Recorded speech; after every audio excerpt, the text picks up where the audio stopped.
Boelter Jones, Pro Football Hall of Famer, top 100. Tyler Lockett from the Seattle Seahawks. DK Metcalf from Hey, Rawson, you're watching NorbCam. NORBCam. You're watching NorbCam. What's up, everybody? This is NorbCam coming at you on this Blue Friday. Hope you guys are having a wonderful day today. I'm excited because today it is another one of our fan panels where I kind of hand the reins over to you guys and I bring you guys on to be part of this show and to drive the entertainment here and to talk about whatever you guys want to talk about. And so, yeah, this is all about you guys here. So I'm excited. I'm excited to bring you on. Now, I can't necessarily get everybody on, but I will get as many of you as possible. So I'm certainly going to just bring you on. I've got multiple lines of communication. There's going to be the phone line. If you're old school, you guys pick up the phone, call that number right there, 515-606-5121. Enter the code 696-153. You put into the queue hold, and I'll bring you on that way. Of course, you can hit up the chat right there in the same way that you always do. You can also get in Discord. I'll be checking on the Discord side of things in the voice chat. And if you go to Discord right now, you will find the Zoom link in the YouTube channel where you will be able to be in the queue, and I will bring as many of you as possible. All right. So for about the next hour and a half, maybe hour 45 minutes, this is going to be your guys' show. You can talk, bring up topics, whatever you want. You can ask me questions. I'll ask you questions, and we'll see what happens. All right. So that's what we're going to do today. So before I do that, I want to just quickly recognize my sponsor. Actually, I'm going to bring him on because he's actually here. Let's get it on right here. There we go. Hey, what's up? We've got Daniel Dovin in the house. My sponsor, man. It's always good to see you. It's been a while. Feels like it's been forever.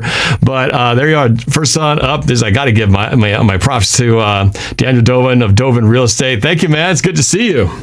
My pleasure. Yeah, thank you for having me on. It's good to be here. I have been paying attention to your content, although I haven't been on lately. But hey, it's great to be here. Thanks. Yeah, you too, man. And how have you been enjoying these the divisional, the championship games, man? Do you like the matchup that we have for the Super Bowl? And what was it? What you were hoping for? Besides, obviously, the Seahawks were supposed to be there, but they didn't make it. So, what'd you think? We got Brady against Mahomes, Chiefs versus Bucks. Bucks being the home field team on that business. What do you think about all this, man? Well, first of all, your acoustic guitar playing, I can hear it right now. It sounds beautiful. I gotta hold on. I gotta mute that. I gotta mute that because I know that can be crazy. That's when people call in, that goes away. But yeah, let me just fix that right now. But yeah, go ahead and keep talking. Yeah, honestly, I'm super pumped about the quarterback matchup. You know, if our Seahawks can't be in it, right, we might as well see Tom Brady, Patrick Mahomes. I love all the memes that are coming out about how old Tom Brady is, how young he is. And I think it's going to be a great matchup. You got high-powered offense, but you also have some defense that hits really, really hard. So I think it's exciting. I do wish that we could see some fans. I do think it would have affected these playoffs. I think the Seahawks count on it more than they want to say as far as, the hometown crowd. But overall, yeah, despite everything, I think it's a really cool matchup. Two red teams with great quarterbacks and hard-hitting defense. I mean, what more can you ask for besides our Hawks being there? Yeah, I know. And I really feel like the way this team was playing, we would not have gotten very far the way we were kind of limping into the playoffs, and which makes me that much more excited about what the Seahawks have done this last few days. I don't know if you guys have been keeping up with it, but Seattle did get their offensive coordinator, and they got another guy that they stole from the Rams. We got the Shane Waldron, the Andy Dickerson combination, basically the passing game coordinator and the running game coordinator from the Rams, whose offense I have envied their system for so many years that they've had the best of us. And now the two guys who have architected that are coming to Seattle. I'm excited, man. What do you think about this signing? I mean, how can you not be excited, right? Well, okay. When it first came out, I have to confess I wasn't super pumped about Shane Waldron, only because I hadn't really heard of him. The main people I had in my head were Eric Bieniemy from the Chiefs, who's been a big name, who's probably really focused on the game, next week, and then also a guy that we probably wouldn't have been able to get, which is Doug Peterson, who seems to be taking a year off. Mm-hmm. Only because I was thinking he's a Pacific Northwest guy. He won a championship quite recently, and it's not his fault Carson Wentz, has been kind of wonky lately. So those two guys kind of excited me the most, besides, if you got Nick Saban, but he's more of like a head coach type. But beyond that, there weren't any big splash names. So, but the more and more I thought about it, the more excited I got. People start analyzing it a little bit more, and then you realize, okay, we got the run game coordinator coming over too. So I guess I am more excited, but I would say I'm optimistic, but I'm not head over heels, if that makes sense. Yeah. Well, cautious optimism, because obviously just because the coaches have success one place doesn't necessarily mean it's going to be exactly the same, because you got different people, you got different personnel, you got to make all that work. But I felt like it wasn't so much of a talent issue as it was a scheme issue. And because of that, that's what gives me optimism that we can make this work and hopefully, consider and continue to upgrade in the positions that we need to. Who do you got in the Super Bowl, man? Who are you rooting for? Oh, it was really hard to lose to Tom Brady back in the day, but on a general level, I like to see people succeed. So it would be cool if he won 7, because that would make him the official, maybe greatest male athlete of all time. Because Jordan has 6 championships, but at the same time, Patrick Mahomes is just starting out his career, and he's he could really put himself in that upper echelon, having 2 championships this early. So I would say, by the hair of my chinny chin, I'm this much on the Chiefs. So you don't want to see Brady get that honestly, one more ring. To be honest with you, Norb, I don't really have a dog in the race, if that makes sense. But I'm cool either way, but I'm kind of leaning towards the Chiefs, only because I like Mahomes, I like Andy Reid. They got, our guy Frank Clark, I like what they do. They're very creative, and but I honestly could see it going either way. I think they're very evenly matched, and I think the Bucks are peaking at the right time. I will say this, though, going back to the Seahawks for a second, I am excited to see if we can use our tight ends better in the future. For sure. Because Shane has a lot of experience with tight ends, and I'm hoping that we can have a little bit more creativity in the mid and short passing game, as well as, doing a little bit more creative stuff in the running game in the first half. I feel like we normally play base defense and almost base offense in the first half, and then we're okay, let's make adjustments based on what they do, and then we whip out the game plan in the third quarter. But now we got to change it up. Yeah. So, what do you think about the Super Bowl? Man, it's kind of the same thing. I'm with you. I'm not a hair root for the Chiefs. I want Brady to hope and have his heart broken at the worst possible way in the final seconds. That's what I'm hoping for. I want a good game because I want to be entertained, but I want to see him suffer. I can't see him go up there and celebrate one more time. I just can't. I mean, if we beat him in Super Bowl 49 and then he would have won all these other ones, I've been fine saying, go ahead. But he took that from us. Not him personally, but, well, he did. He did personally take it from us. So I'm going to take that personally. And I just recently, I dove into my play on the word, dove back into my 2015 video documentary that I made, the NorbCam View from a 12, which was all about the 2014 season. Shameless plug coming up right here. I'm going to air and premiere this on YouTube for the first time ever, the entire 1 hour, 15-minute show that I released in the theater back in 2015 for the first time on YouTube. It's going to be Friday night, a week from tonight.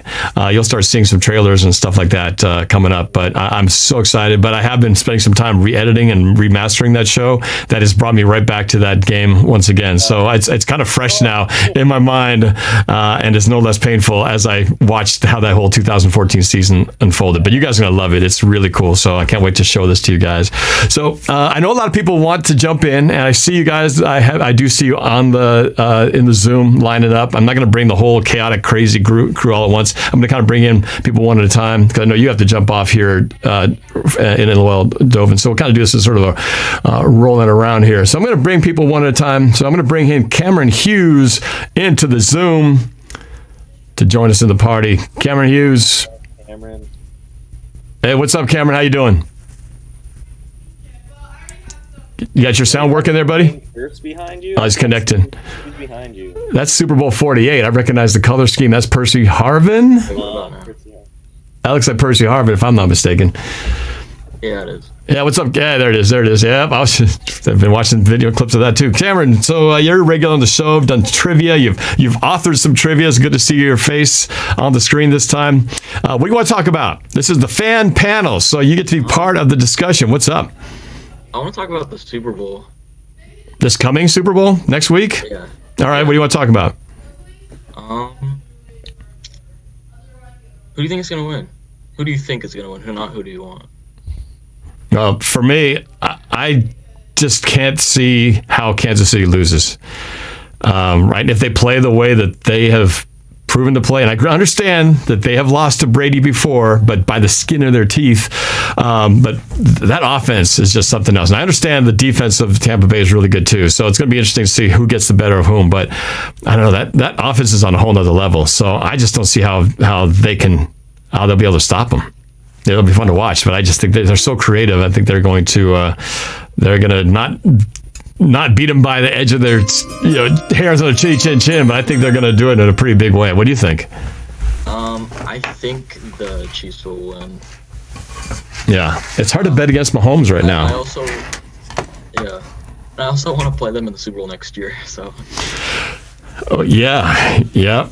I wanted that last year. Wanted it this year. Well, I guess. Well, we'll see. They could still be good next year. Yeah. What do you think, Daniel? Do you think that's what's going to happen? You think the Chiefs are? Okay. So here's the thing: the Buccaneers have been looking at the perfect time in terms of starting to get turnovers. They've taken the ball off their opponent multiple times throughout these playoffs, and I think that's going to be a strength on strength kind of thing. You have Mahomes, who basically never turns the ball over, and you have the Bucs that force 1, 2, 3 turnovers, sometimes 4 in a game. And so I think it's strength on strength. So I think the X factor is going to be if Travis Kelce can make some hay in the middle like he normally does. It's going to be all about him. Other than that, I think it's going to be a really hard-nosed, long, drawn-out game that could go either way. I think it'll be close, and it will come down to the fourth quarter like all great games. All right, we got a couple of guys who join us here. We got Aidan Pham, one of the members of NORBFAM. Glad to have you here. And then Nick LeBeau as well, also a big member. So appreciate you guys always being a regular supporter of the show. So welcome, guys. Join the conversation. Right now, the talk is about the Super Bowl. Who do we think is going to win it? Who we want to have win it? Let's go to Nick. Let's get your take on the Super Bowl. Who do you have in this game? And by the way, Chef Jack Attack in the Super Chat says he's going to get on the Zoom. Chef Jack Attack, never low on energy, going to be joining the conversation as well. That'll be fun. So, Nick, what you got? What's your take on this Super Bowl today? I want Kansas City, and I have Kansas City. I think, they have losses, especially their biggest one being their left tackle. Eric Fisher. Tampa Bay's got stud pass rushers, Jason Pierre-Paul, Shaq Barrett, who led the NFL in sacks last year. Still had a productive year, didn't do as good, but I think they're going to overcome their problems, especially on the offensive line at that left tackle position, because they just have such an overpowered offense. Tyreek Hill is just a monster. He's called Cheetah for a reason. Travis Kelce is the best tight end in the NFL. And they can run the ball if they need to. While their defense is not very good, well, it's actually kind of average. I do think that their offense will make up for their mistakes on defense. Tom Brady will have a good game. I think it'll be a close game, but I do have Kansas City at the end. All right, Aidan, how about you, man? What's your take on this Super Bowl? Who you got? Well, obviously, I didn't want any of these teams in the Super Bowl, but now that I'm looking at it, I actually like this matchup. Tom Brady versus Patrick Mahomes. It should be a good game. I really don't care who wins. I have the Chiefs to win, but what I really want in the end is like a shootout between Patrick Mahomes and Tom Brady. I just want an entertaining game. But I do have the Chiefs winning this game. Yeah. Okay. So far, I don't think anyone's given the Bucs much of a chance so far. We'll see. It seems like every time people pick Tom Brady out is the time when he comes back and strikes you back and says, "Ha ha, gotcha! Can't rule the old man out." Right? Doesn't it seem like every time they're about to put him down, it always comes down to that? I will say this: I want the Chiefs to win by 2 points, but I think if the Bucs can force a couple turnovers, I think the Bucs win. Yeah, it's going to come down to turnovers. The turnovers could change everything entirely. And I think if the Chiefs make mistakes like they did in that last game, and fumble a ball deep in their own territory and give 9 points up just like that, that could be a problem against the Bucs. Now, maybe not as easy to overcome as it was last week, but I think against the Buccaneers, it'll be a different story. So, yeah, turnovers will definitely be the case. And Tom Brady threw a bunch, he threw a bunch too. So it's not like he's playing lights out. They both made mistakes last game. So, that's what I'm saying. It's kind of fun watching all these teams, making their share of mistakes and seeing who capitalizes the most when both teams are giving each other a chance, So hopefully it'll be a fun, entertaining, close game. That's, if it's boring, that'll be too bad. Because I think we've been pretty lucky.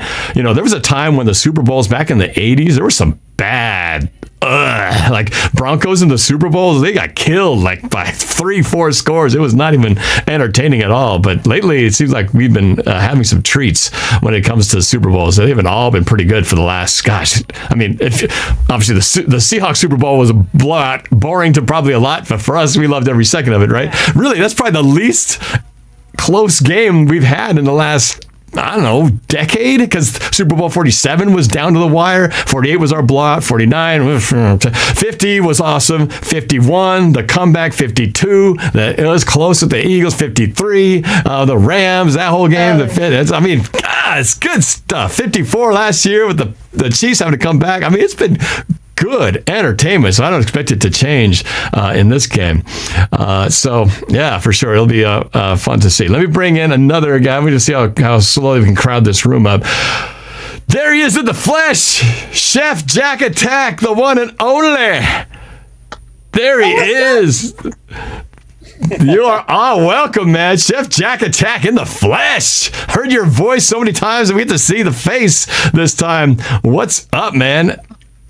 How are you? Hey, man, it's good. It's good to see you guys. You guys get to see my face all day long, but this time I get to see yours. So it's funny how sometimes what you imagine in your head is not necessarily what you see when you finally see it. But you look very different from what I imagined. I actually saw your face before this because I saw you on your YouTube channel. But it's good to see you, man. It's good to see you. We were just talking about Super Bowl, the Super Bowl. And what do you got, man?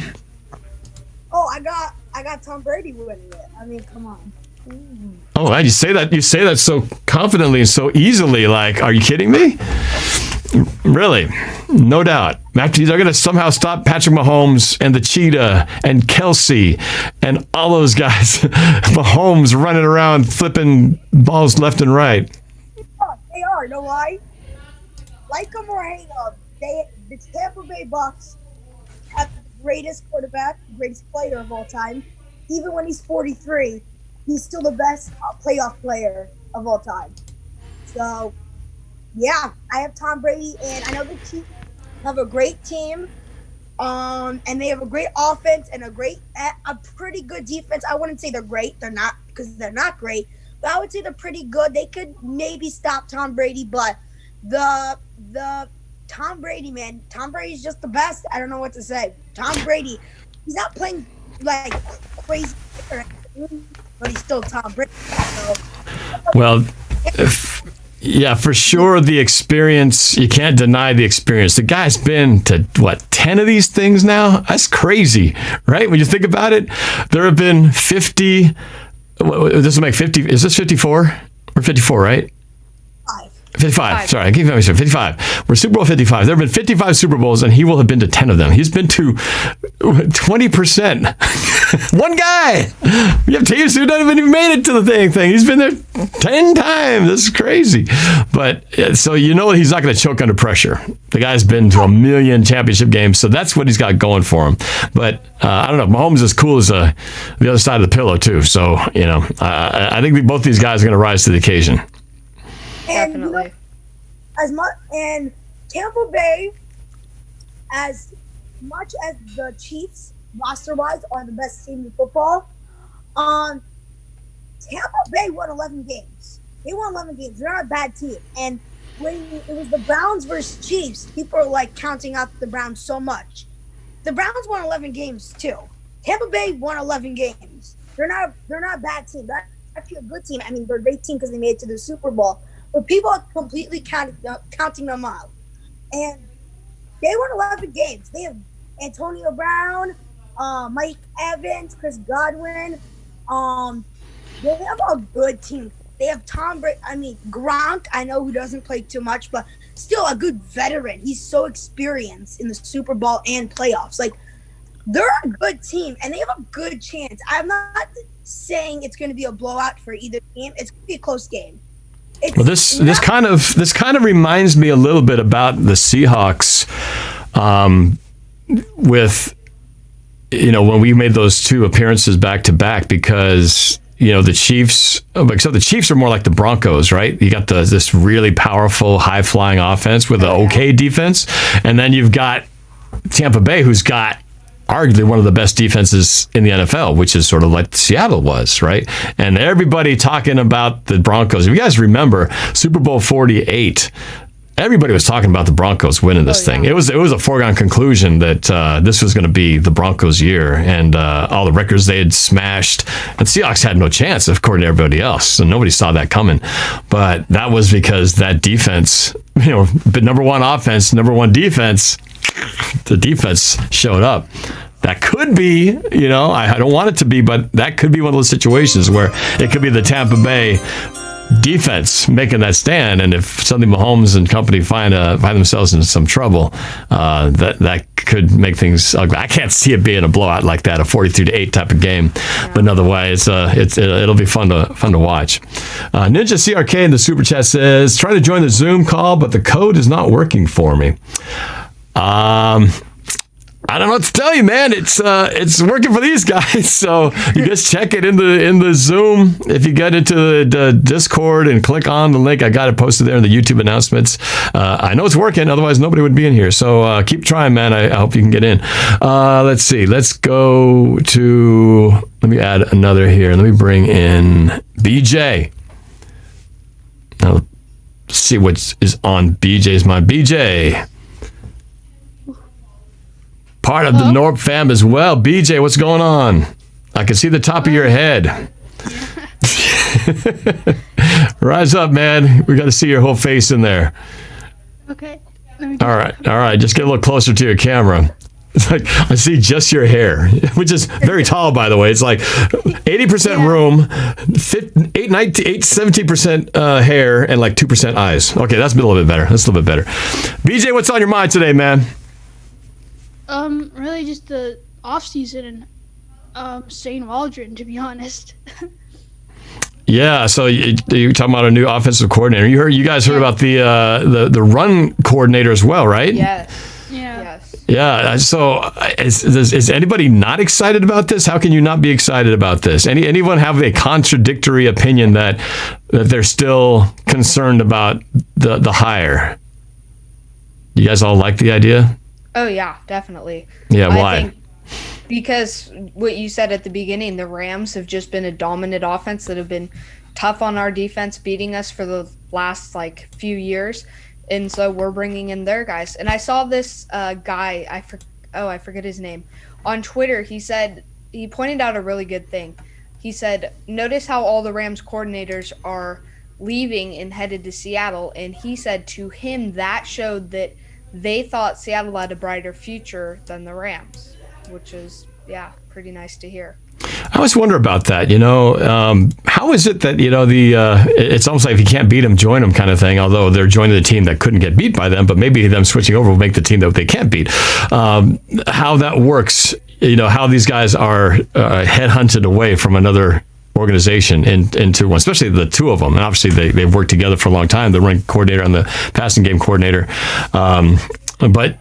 Yeah, it's interesting. And what makes the decision? Did they just pay them more, or do they really feel like they had a better future? I can tell you one thing: they definitely have a system with a better quarterback. Because Jared Goff, I don't think he's a maybe average to above average at best. That is the system that makes him great there, and that's what gets me the most excited. They have a good Jared Goff, and they have a young coach who's good. And their defense is great, so that helps them out. When you have a great defense, you don't have to rely on scoring so much. And I read something or I saw something on YouTube that it was Greg Olson, and he was saying something when he was on the show. I forgot what the show's called, but he was doing an interview, and you know how they're scoring? I would say 30 points a game. They're scoring so much. And then when their defense started to do great and really find their rhythm, just be great and stopping everyone, their offense slowed down a little bit because they felt like they didn't need to score as much. And I found that really interesting because the defense at the end of the season was playing great.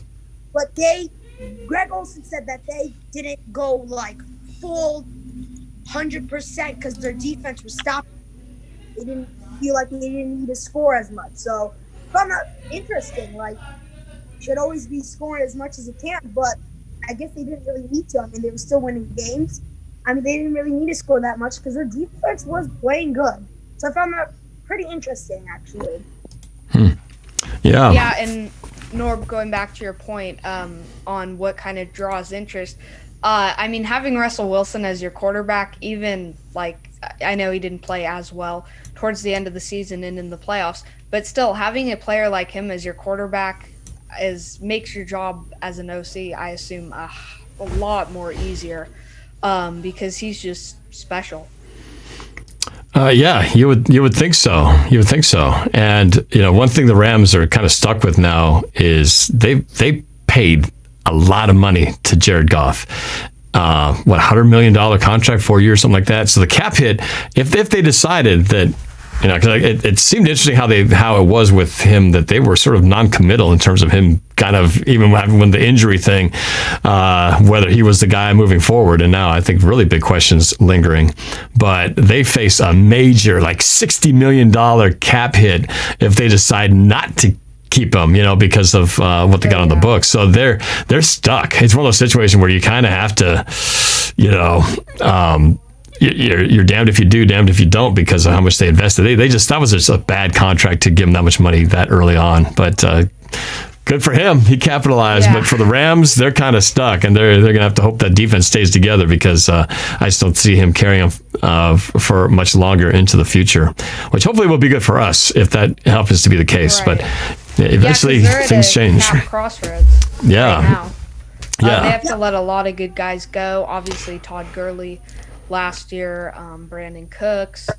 They're still facing that same kind of drought of money, and a lot of analysts and NFL executives and stuff I've heard think that Sean McVay really likes John Wolford and that they're going to roll with him over Jared Goff. And then that brings you back to the cap thing, where that's just cutting him or trading him. That's going to leave you in a lot of dead cap. Yeah.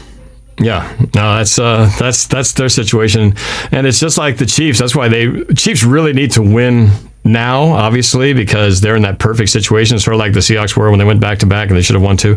Because that Patrick Mahomes contract is going to start costing them, pretty soon here, because of the fact that it's eventually other people got to get paid, and so they got to cash in while it's while they got the room and they've got these weapons, because they're not going to be able to afford to keep Kelsey and Tyreek Hill and Mahomes all together and still have enough to pay your offensive line and your defense and all that stuff. Eventually, it's going to things are going to have to change. So you got to cash in while the going's good. And too bad Seattle didn't do that when they had their chance, but that's all right. Let's see. Let's bring in another one here to the conversation. Let's bring in Dominic to the meeting. Dominic's been pretty regular here on the chat. Coached me up, I think, a couple of times as well. We'll see if he jumps in here. Dominic, where's Dominic? Oh, he's joining in here. Anyway, what else is on your guys' mind? You got any questions? You got any questions for me as we're breaking this down? I got some stuff because I know we were talking about, I remember watching, we haven't really gotten into Shane Waldron and what he's going to bring to the table as an offensive coordinator. I was kind of looking at the Rams, reading around, doing some research, and I found out that the Rams, they like to use a lot of the same formations and a lot of the stuff to disguise runs with passes and passes with runs. So let's just say the Rams line up in a under center, they got the running back there, and they got two tight ends to the left side. That can either be they can use that same, and two wide receivers out. They can use that same formation for run and for pass.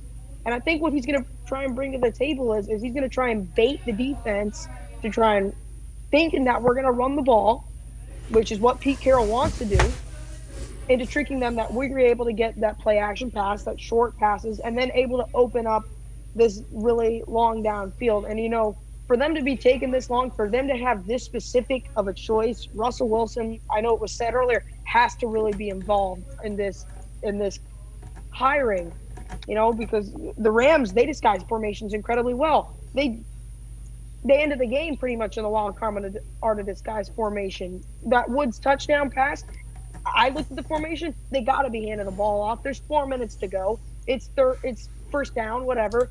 They throw the ball out of that disguise formation. So I think what Shane Waldron brings to the table is that disguise, that sneakiness, and the creativity, the kind of stuff that we're looking for in this offense to make it truly dynamic and that stuff. If Russell Wilson doesn't have a good offensive line this year, run the play action, get him out of the pocket, get him where he has space, get him where he is throwing. One play that I think we should keep that Shane Waldron, that Brian Schottenheimer perfected, was the fake toss. God bless the fake toss. It was amazing. Fake the toss to Carson. Russell just rolls out. He's got two guys wide open and throw it. There's some plays, even Darrell Bevel, as much as we slam him for what happened in Super Bowl 49 and other situations, Darrell Bevel had some good plays that I really liked. He did a little trickery, right? The flea flicker, they ran a few times, at least 3 times that come to mind, maybe 4. There was the throwback pass to Russell Wilson. Remember Doug Baldwin threw a pass to Russell Wilson on the left side against the Eagles? And I think Doug Baldwin actually flipped off the coach before he did it, if I'm not mistaken. But there were a lot of clever plays that they did that I would love to see him just sort of go through all the things and go, hey, you know what? Remember that play? Let's work that sucker into this thing. That would be pretty cool to see. But yeah, you're right. Just because as a whole you get rid of one guy doesn't necessarily mean everything they did was wrong. There are always some good things to be had there. And what I gotta say is, I was watching some of your old videos on Vimeo because I gotta see the best reactions with the game. And I remember watching the Packers game, the opening day Packers game, and when we still had Percy Harvin. And I remember you just repeatedly saying, this offense is so unpredictable. I remember when it was just run, pass, or run, pass, run. And I remember when this offense was so predictable. Now we've got a playmaker, Percy Harvin. It came to my mind. What if we had that playmaker again? And I'm not going to say that it's not DK Metcalf. DK Metcalf can go up and get the ball, but he can't take the jet sweep. He can't catch the screen and run for 20 yards. He can't.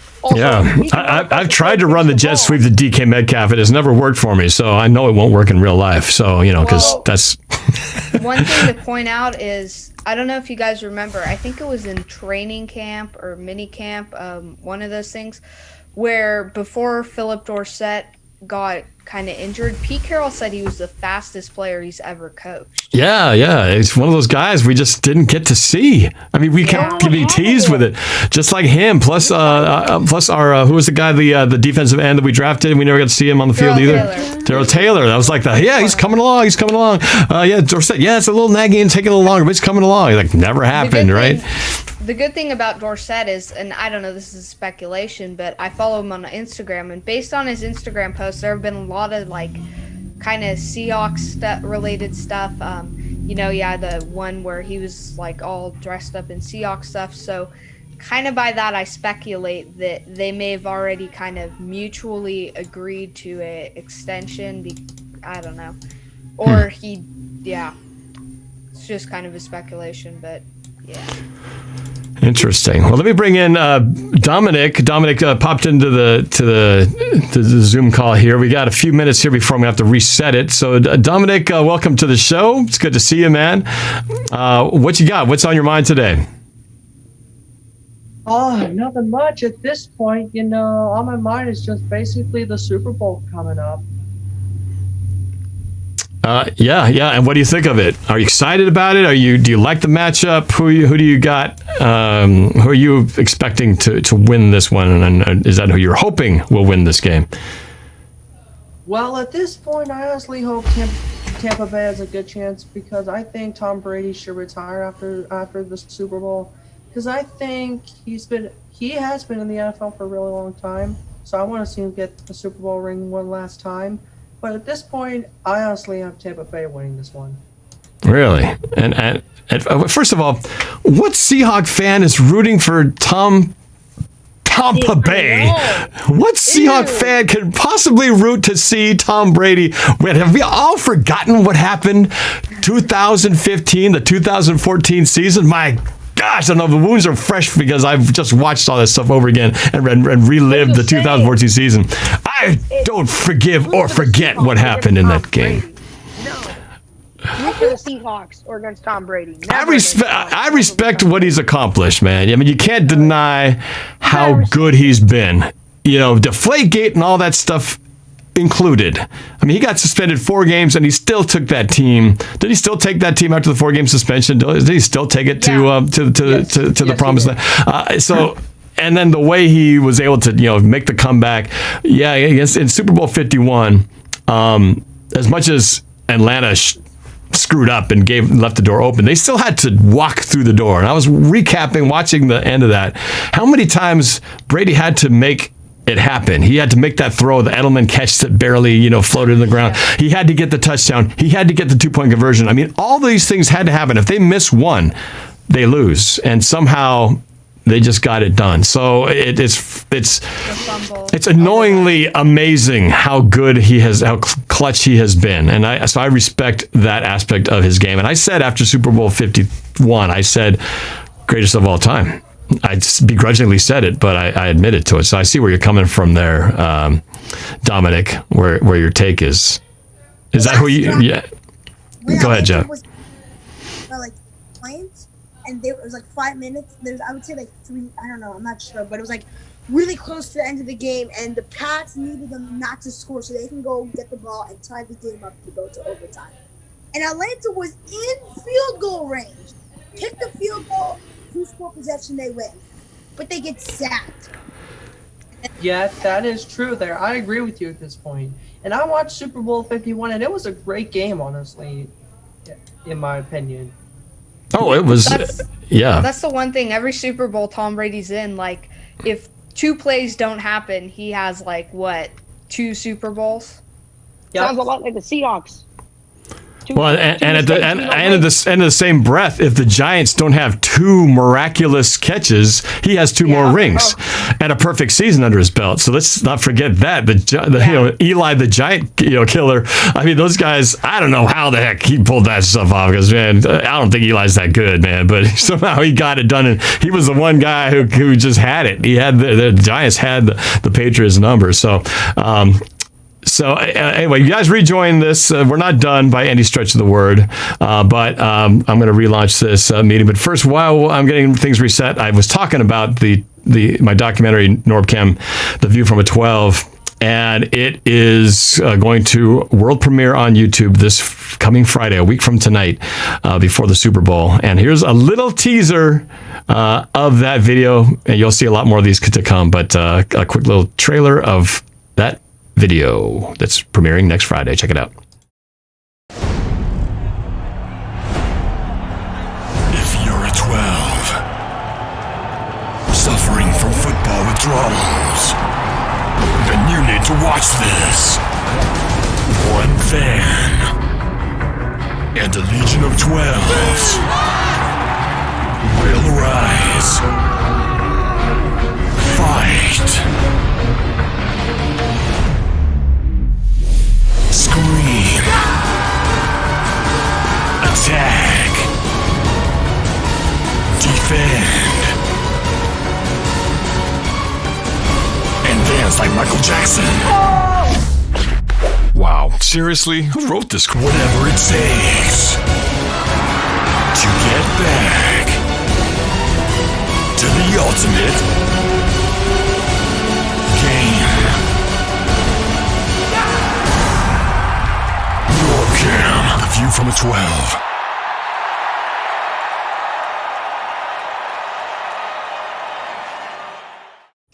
There you go. So that is my documentary of the 2014 season, NorbCam of The View from a 12, premiering on YouTube next Friday. So excited to share this with you guys, because never before seen footage, except unless you were in the theater when I premiered it, or if you got a DVD copy. So I'm excited to finally unleash this sucker to the world. Got a few more new names here in the Zoom call for the fan panel. So I want to welcome in. We got Jonah Strong in here, DK and Norbert Goats in there. BJ, of course, is back in, and then Stephen Curry, I should say, he's got his icon there. I don't know if he's going to join on camera, but welcome, guys. Hey, thank you, Norb. Thanks for having me. Oh. All right, so DK and Norb are goats. Welcome to the shows. I know we've talked before. Give me the what's on your mind today, man? Honestly, I can't wait for the Super Bowl. I definitely want to see Patrick Mahomes go off and get another championship. So, I don't want to see Tom Brady win another one. I personally don't like Tom Brady, but I definitely want to see Patrick Mahomes go get another a ring. So if there's another quarterback that is great as Tom Brady that comes up, he can at least have 2 rings. All right. Now let's get the take on some of the other guys in here. Jonah, how about you? What are you hoping to see in this Super Bowl? Hey, Norb, how you doing? Yeah, I'm doing great. I don't really care who wins the Super Bowl. I predicted at the beginning of the season that the Chiefs would win because the Chiefs are the most talented team in the league, and I see no reason that they won't be the most talented in the league next year. But if the Chiefs win, cool, my prediction's right. But if the Bucs wins, I mean, Bruce Arians is a great guy, so I'd love to see him get another ring. Yeah, there's a couple guys, him and Tom Brady. Their days are got to be so close to numbered here. So I have this feeling if they do manage to pull a win out, they would make sense that they would probably ride off into the sunset, kind of mission accomplished as one final thing. But the question is, if the Bucs don't win, will they continue on for another year together? I would guess that Tom Brady probably has another one in him. And the question is, would he be done if they will retire if they win? And we keep on going if they lose. We'll have to find out. But I want to get you guys' take on the new coordinators, or the new coordinator, Shane Waldron, and then the run coordinator, Andy Dickerson. What do you guys think? Are you excited about the future of the Seahawks with this signing? Do you think this is the key for what Seattle's got to do to get their offense back on track? What do you guys think? Let's go to you, DK and Norbert Goats first. Yeah, so I definitely think it was a great pickup by Seattle, because hopefully we can win the divisional games. But yeah, I think he'll kind of give a little edge against the Rams. So we come out with different formations. We don't just like Sky High Vision was saying, we just don't throw pass or pass throw, something like that. So we'll definitely try to disguise the play call maybe. I definitely think it's a better pickup for Seattle though. DK and Norb are goats, man. I know that you talked at length with Coach Marsh a couple of weeks ago, and I understand you have a podcast. Is that right? Yeah. Tell me a little bit about that.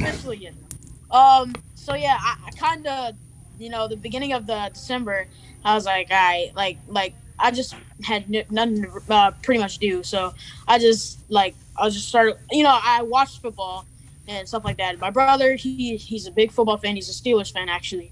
And every time they lose, I kind of get on him. But every time we lose, he gets on me. So it's kind of, a fun little thing that we do. But, he does football. I do football. So we kind of collabed together and did a little podcast. So it's not officially up yet because I've been, like you said, talking to Coach Marsh, stuff like that.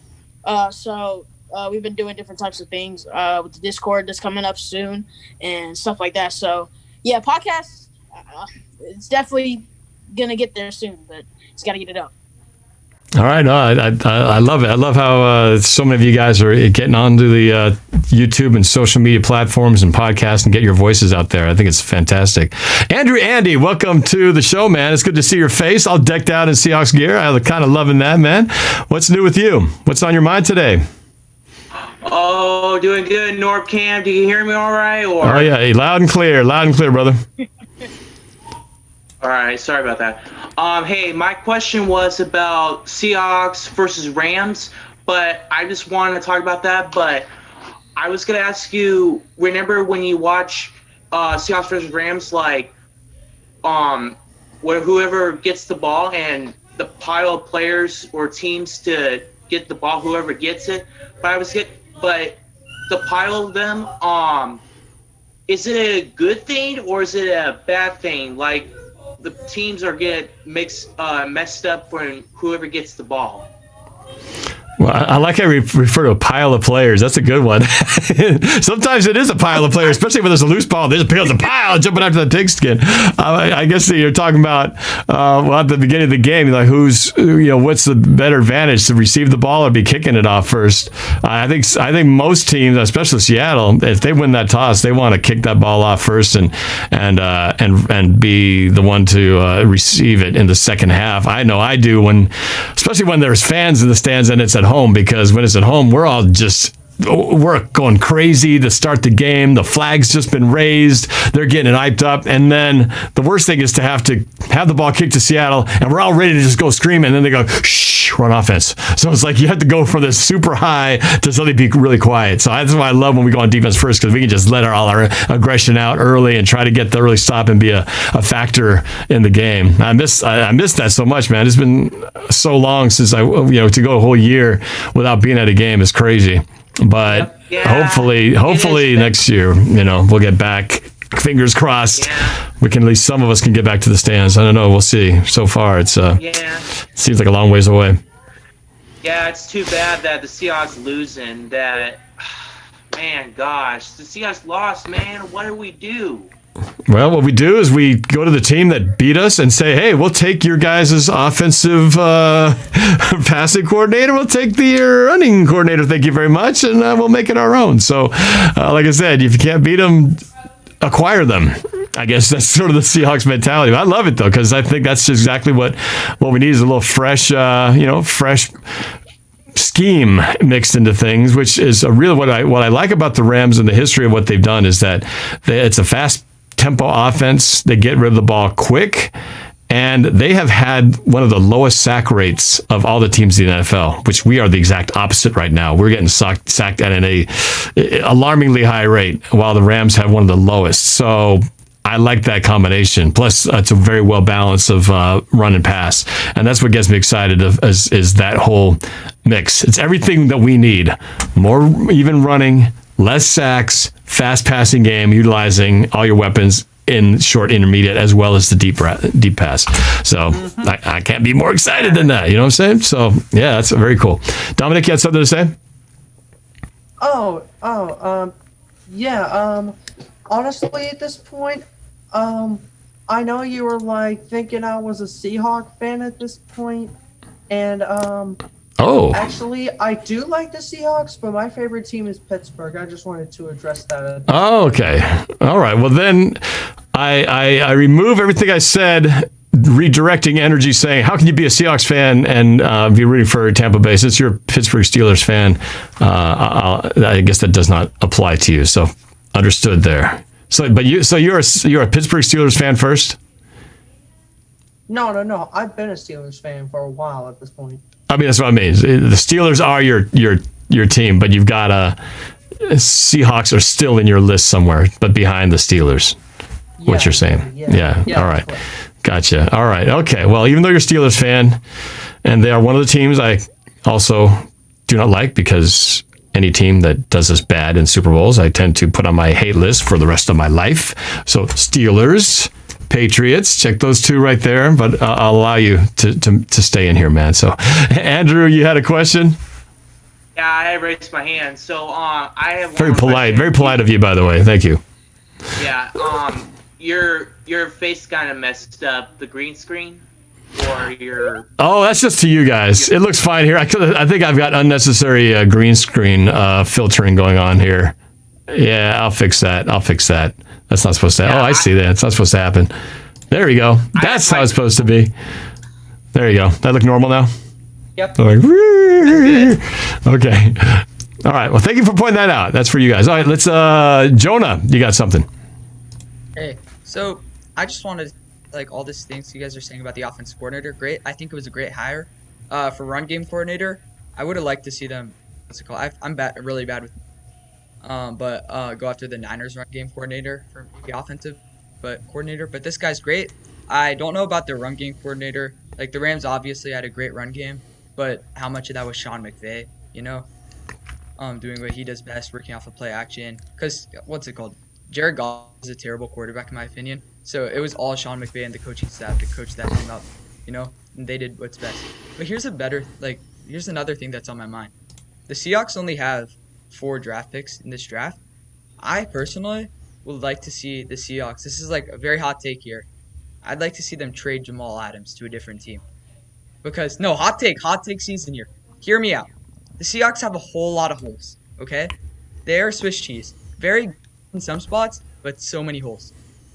If you can't afford to pay Jamal Adams $20 million a year, you just can't do it, especially with the cap going down to $180 million.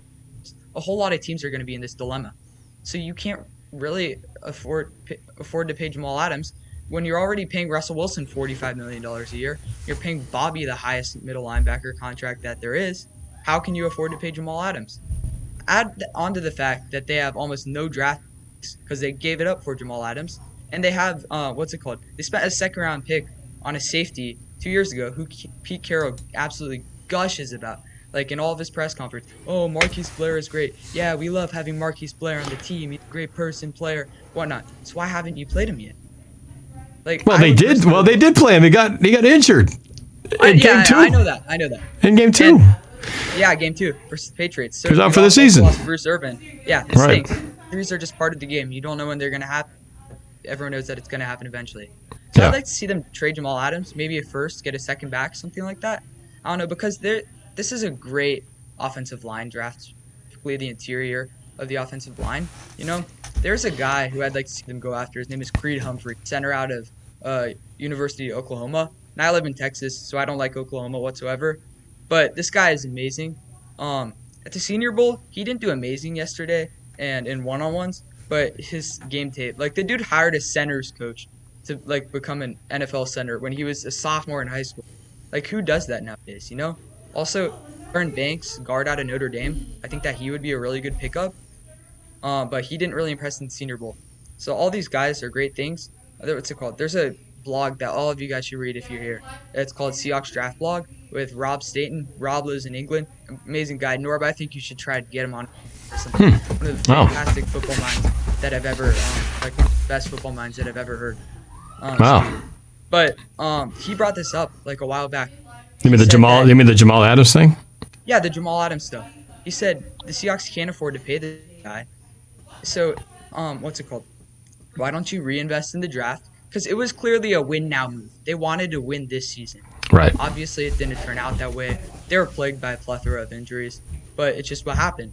And so why don't you trade him back, and then you see what goes from there, and you invest in your offensive line. Wow, that is a hot take. I'm gonna bring in a couple more guys. Nick is back in here. Aidan is back in there. Anyone want to weigh in on this topic? I did not think I'd be talking about Jamal Adams here. Who wants to weigh in on the Jamal Adams point? Who said I? Was that BJ? Yeah, go ahead. Yeah, BJ. Let's go to you first, man. What's your response? I mean, I understand, the cap and, having other holes, but I mean, he's gonna be a star safety.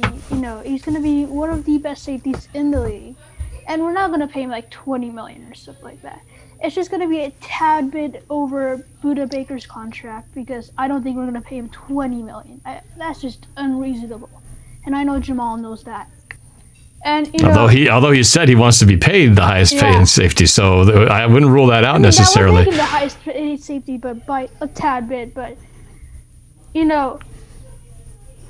I don't think John Schneider wants to trade Jamal Adams just because I think if you can restructure contracts in the NFL, and what that does can allow you to have more cap in this year and move it to a future date. If we can re-sign some players that are on expiring contracts or whatever like that, we can have a little bit more cap room. And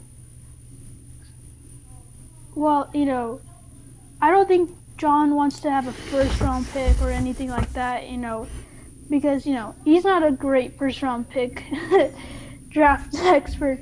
Where he really excels is in the 3rd to 7th round. I mean, if you look at his track record in there, he's just so good at finding talent in the 3rd to 7th round. I mean, if you look, you have Russell Wilson, Richard Sherman, Cam Chancellor, Shaquille Griffin, Chris Carson, Austin Robinson. He played a little bit this year, and I like what he's done. And there's plenty of other players that he's drafted in the 3rd to 7th round picks, and he's been really good. And that's why I want to keep him as long as we can. Yeah, it's just awesome those rounds. In the chat, Chance Ream says he made a good point here. Marquise Blair actually played nickel before he got hurt, so he was actually being used in the nickel spot. I was loving our secondary up until it started to fall apart. At that point, I thought we were going to have a healthy Quentin Dunbar. So then you got Shaquille Griffin on the other side. You got Quandre Diggs. You got Jamal Adams, and then you got Marquise Blair as your nickel corner. That's a sweet combo right there. Unfortunately, Quentin Dunbar never got healthy past the knee thing. Marquise Blair was out game 2. And then Jamal Adams got hurt for a good stretch of time, and yet he still became our sack leader. So, he's done some amazing things. So I want to hear some other people's arguments. Somebody else wanted to weigh in on that. Dominic, Dominic Hola says, hey, Cameron, why don't you pipe in on this? Jamal Adams. Jonas says trade him. You say what? I wouldn't be totally against him as long as we got like a first and maybe like a third. I would want a first and another pick, but I wouldn't be totally against that if we, because I think Blair can play free safety, strong safety, slot corner. So I'm not worried about replacing Adams, but not having to pay Adams $16 million a year. That would help a lot, especially if Russ isn't going to take a pay cut to help us build the roster up. So yeah, but really, so you don't feel like Jamal Adams' contributions is worth what would be his price tag? Everything he accomplished this year. I think he can.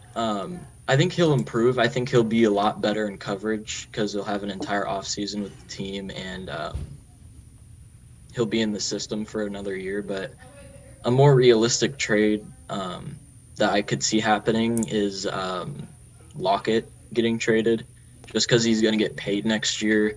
His contract's up. He's probably going to want like 10 to 15 million. Oh man, he's our best receiver. He's our best receiver. I know DK gets the headlines, but Lockett is our best receiver right now. DK will eventually probably become the best one. You're going to get rid of your second best receiving weapon? In like 2 years, we're going to have to pay DK like 25 million or something, 20 to 25 million. It's tough. I know, man. You got to... Can't pay him. Yeah, that's the worst thing about the salary cap. Nick, you have an opinion. I guess go back to the keep or trade Jamal.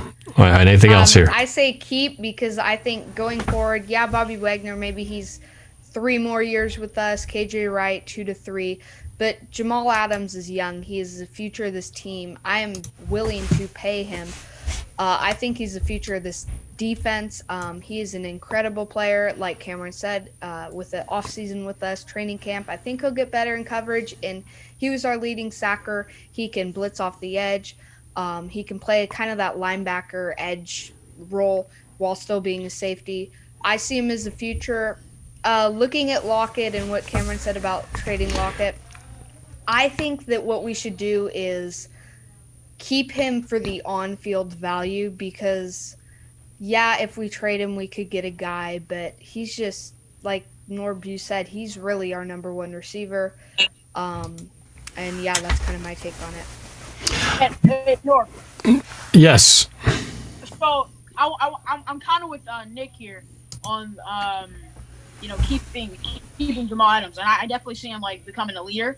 But I try to trade a guy like Posick and Jamal Cameron Hughes. Cameron Hughes was talking about trading Jamal for like a pick, and I was watching Seattle Sports Talk. Not something in Seattle. I'm not sure what the name was, but they were talking about giving Jamal. Trading Jamal to Miami for a first round, and then for the 18th pick, and then going down to see if you can get like another like higher pick, something like that. But I would not trade Jamal Adams. I think he brings a lot of energy to the team, and I think we should trade. I got like Posick, put a Posick in there. This team is really good, and we have a lot of key players. But I also saw Dunlap. If he plays like he did this season, I mean, he did like Jamal. The addition of Jamal Adams and Dunlap Carlos Dunlap. Yeah, really good. So I say trade guys for like Posick. Not if anybody wants him, throw him out there. But I don't know. There may be an obvious guy to trade, but our team is really good, and I wouldn't really trade anybody. Another guy would also be Trey Flowers. Throw Trey Flowers and Posick in there, see if you can get like a safety or something like that. If we can get something or an O-line player, great. But Jonah wants to respond since he started this whole thing with trading Jamal Adams. What's your response to this? So I think that you guys all make great points, and I had to go get a charger for a few minutes, so I was gone. I didn't get to hear the man, the myth, the legend, Mr. Nick LeBeau talk a ton. But love your podcast, by the way, bud. Thank you. Anyway, but only one of you guys I heard talk about cap space, and that was BJ. And BJ, you said that cap space can be pushed back and pushed back and pushed back. But the Seahawks, they do have a good team. But you cannot tell me that the Seahawks, as they are right now, can beat the Chiefs and win the Super Bowl. You can't tell me that. Because they flat out just aren't good enough. They have the quarterback who could carry them. But their team overall isn't. And so, you can push back that cap space. And you can be paying Russell Wilson, Bobby Wagner, and Jamal Adams $85 million in 1 year. In a year where the salary cap is going down drastically, And so that's $100 million to spend on almost 50 other guys. So those 50 other guys, you have Mr. Carlos Dunlap, who took a pay cut this year to Seattle, make the situation easier on them, cap space. But that hurt them in the long term. So this next season, he's up for $11 million over that. You have a guy named Jaron Reed, and Dunlap is good, but he's really worth $11 million. You have a guy named Jaron Reed, who's getting paid upwards of $10 million next year. Again, Jaron Reed is a good player, really good run stopper, with another pass rusher who can get there. But no one can argue that he's worth more than $10 million a season. So you throw in those two, that's another $20 million. Now you only have $80 million around to spend on other players. And you have a guy named Tyler Lockett. Okay? Tyler Lockett is about to get his the elusive third deal with the team. You know, not a lot of players get that. That's special. He deserves to get paid top 7 wide receiver. I firmly believe that. Norb, you're saying he's the number 1 receiver? He is. That's all that he is. That is facts. You have a guy named DK Metcalf who's looking at getting an extension soon. You know, he's the heart and soul of that offense. Aside from Russell Wilson, he can do it like it all. The game, wide receiver game. And then finally, you have the cornerstone of your offensive line, a guy named Dwayne Brown. Dwayne Brown could be possibly looking at a 1 or 2 year extension. Now that's gonna free up some cap now. Still getting paid over $10 million this season. So realistically, the Seahawks are already not doing well with cap. They only have about I forget the number. I think it was like less than $200,000 in effective cap space after they sign all their draft picks and do all that stuff. And so realistically, I don't think it's like you can keep Jamal Adams on that big deal.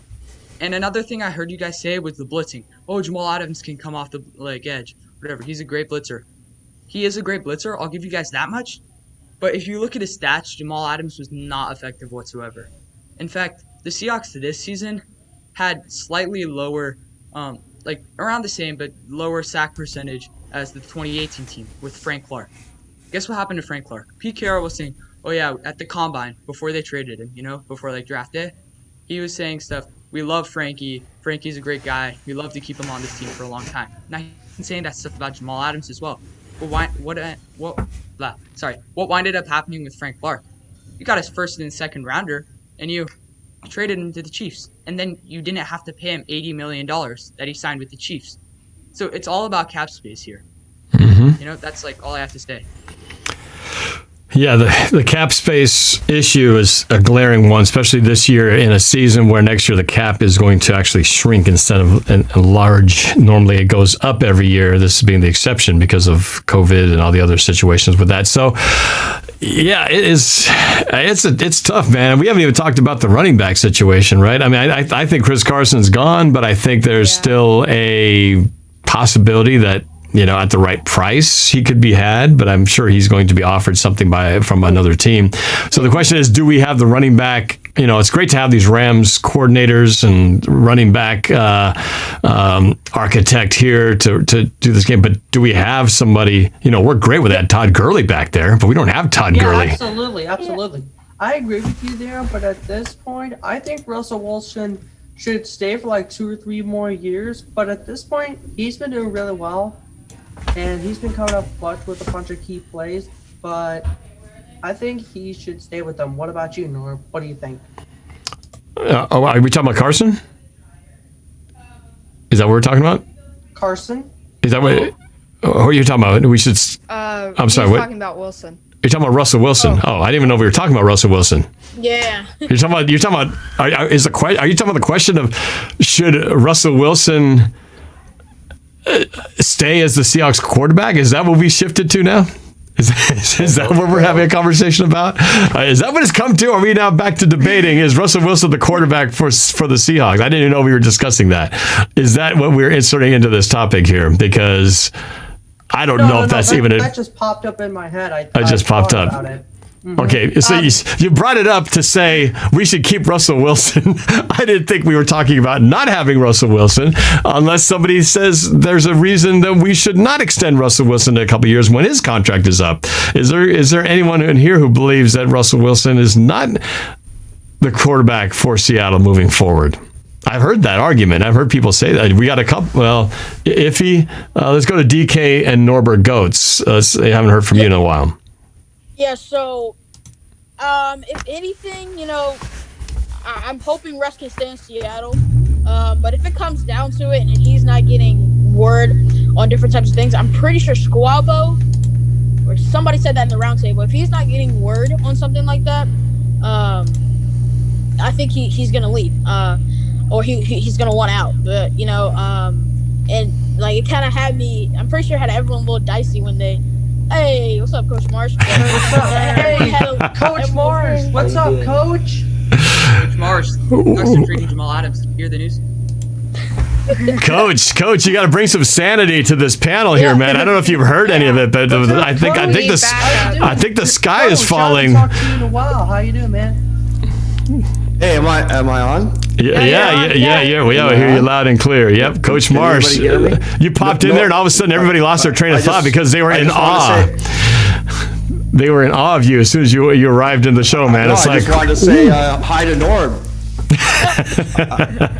I'm just such a big fan of yours. So I just never have done this before, so I was just wondering what it's like. Glad you could pop in, Coach Marsh. What's going on? I've missed the last 57 minutes. Yeah, man. Oh, man. Coach, we got a major echo going on here. Oh, yeah. There is. Your mic is pretty hot, so I don't know. You might want to turn down your gain a little bit. You're like, you're our big personality, but your voice is like overpowering too. So just turn. I never know if people can hear. Split the difference. Split the difference in there, Coach. There we go. All right. I was drawing up plays. Perfect. Quarterback, because apparently Russell Wilson's not the guy. Yeah. That kind of got through him. No, the big debate we were having was. That's all I jumped in on. All right. So before that, Jonah was bringing up the argument that we should not extend Jamal Adams, that we should trade him next year and try to get some draft picks and things like that, because that was before that we were talking about Jamal Adams. That was Jonah Strong's strong argument that we should not only because of the cap hit and because of overpaying him, but his argument is that he was actually not that good on defense, is what his latest claim was, and that we were actually maybe worse with him. Coach Marsh, I'd like to see your take on the idea of not re-signing or actually extending Jamal Adams. Well, I think it'd be ridiculous. You have to pick. You always have to take your top three guys and make sure they're taken care of. Yeah. And he's arguably the best player we have on our team, flat out. If you're looking position by position and pound for pound, as they say, Jamal Adams is the number one pick. I mean, he's absolutely the first guy I'm taking if I start a new NFL team. Over, no offense to Russ, but I'm taking Jamal Adams because of his attitude, and I think he brings a new instinct that we haven't had, specifically on the defensive side. Mm-hmm.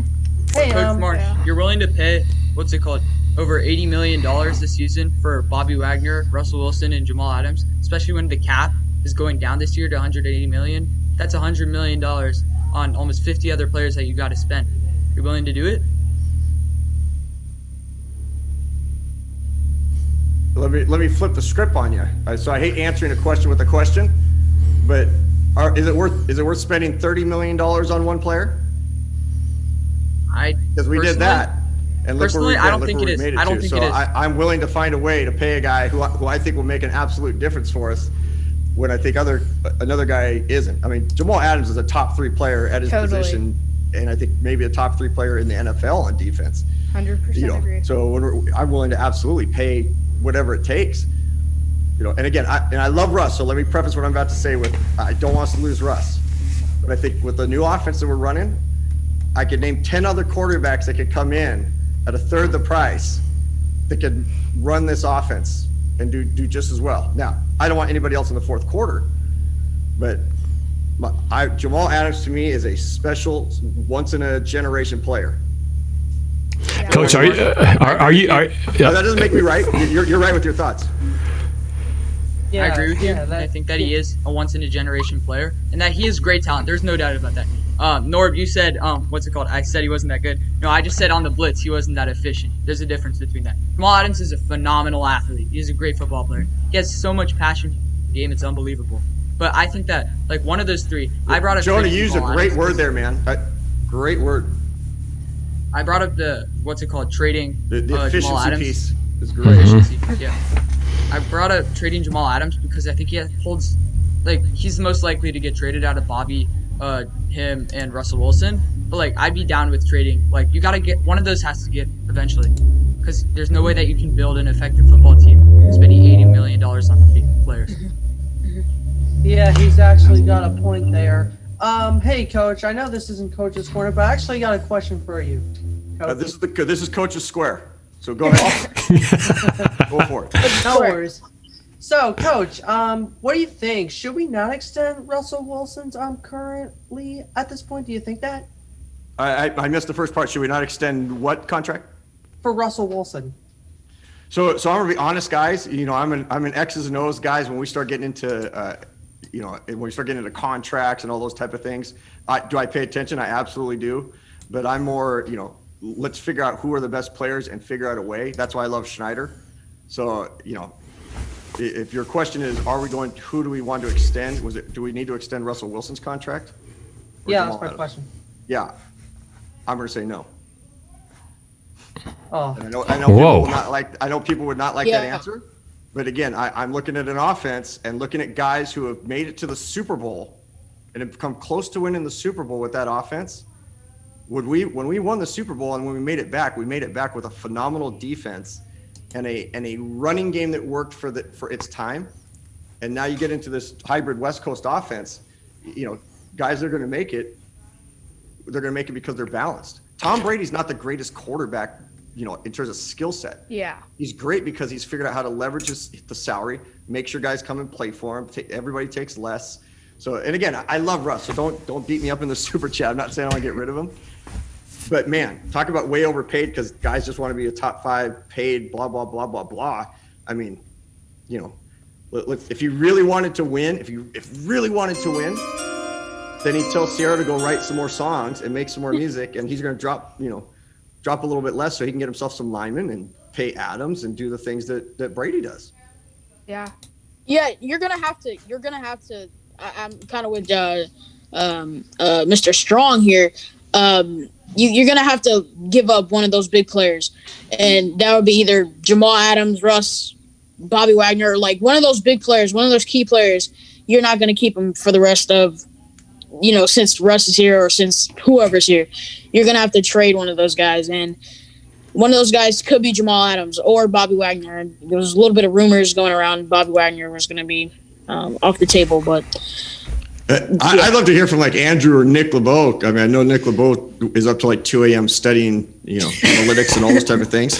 Yeah. It should say DK and Norb and Nick are goats or something like that. But in all seriousness, again, that's what I love about the NFL compared to like Major League Baseball, where a team can just overstack and pay, forever, right? Like there's a chess match there that everybody can get involved and enjoy, from the draft to free agents to everything else. You're going to have to give to take.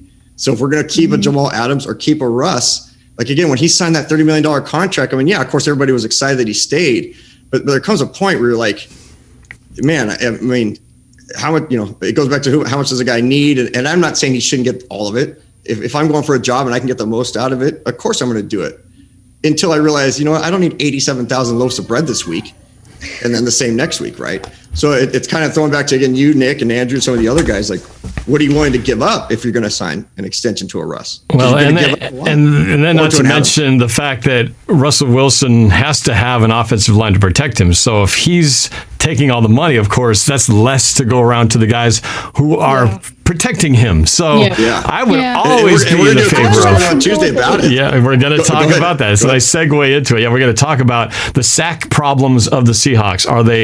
Whose fault do they really come down to? Is it a Russell issue or is it a line issue? And I think that is a grayer line than we may actually know. And that's why we're going to talk to Coach Marsh about that. He's going to break it down. I've heard from Nick before. Andrew, I haven't heard you stuff, and BJ, I'd like to hear just kind of some takes, since I wasn't here for the first 45 minutes of the show. Yeah. Anybody, when you guys want to chime in? And Aidan, you've been really quiet in here. Aidan? I have a question, and I'm really curious to see what your guys' take on this. So the Seahawks running back situation, obviously everyone wants Chris Carson back, but if he doesn't come back, what do you think the Seahawks should do here? Do they go in free agency and try to get... Easy. Easy. You go in the draft. There's probably a tad bit more running backs, and you go out and get a guy like Trey Sermon. I've been talking about him since day one. Trey Sermon is our guy. I think if we get Trey Sermon, if he plays how he did in Ohio State, that's a similar guy to Lynch. Like, if that dude's a beast. You saw him stiff arm. I don't know if you guys saw that. I think it was Clemson. They were playing Clemson. Oh, yeah. And that dude was stiff arming people left and right. He made everyone his enemy. Yeah, And I agree. DKNG is right from that standpoint, because running backs don't have to carry it 25 to 30 times a game. Yeah. You need a 12 to 18 per game back that can catch it out of the backfield to draw an outside linebacker out, which I'll talk West Coast offense later. But in my opinion, we don't extend Carson unless it's like a once in a lifetime player, like a Derrick Henry, a Marshawn Lynch, a just amazing running back. To me, running backs are kind of 4-year guys. 5th if you drafted them in the first round and they have an option. I would like to see us take one in the draft just because we have those guaranteed for years, but I would not be opposed to getting, like, say, a Leonard Fournette for cheap, maybe on a 2-year deal, because I know in the Packer game he had a really good game, kind of a power back, but again, I really like Trey Sermon, Chuba Hubbard, a really deep running back class this year. So that's my take on it. Hey guys, real quick, my Zoom, oh, there it goes. My Zoom was to cut off. I'm going to reset it now, so you guys jump right back in here because we are not done talking. So please rejoin if you guys popped out. I'm going to take this for a second here to, let's see, somebody in the Discord has let's see, got a Tom Brady picture on there. I'm assuming this is a Tampa Bay fan. Are you a Tampa Bay fan? You up there in the Discord?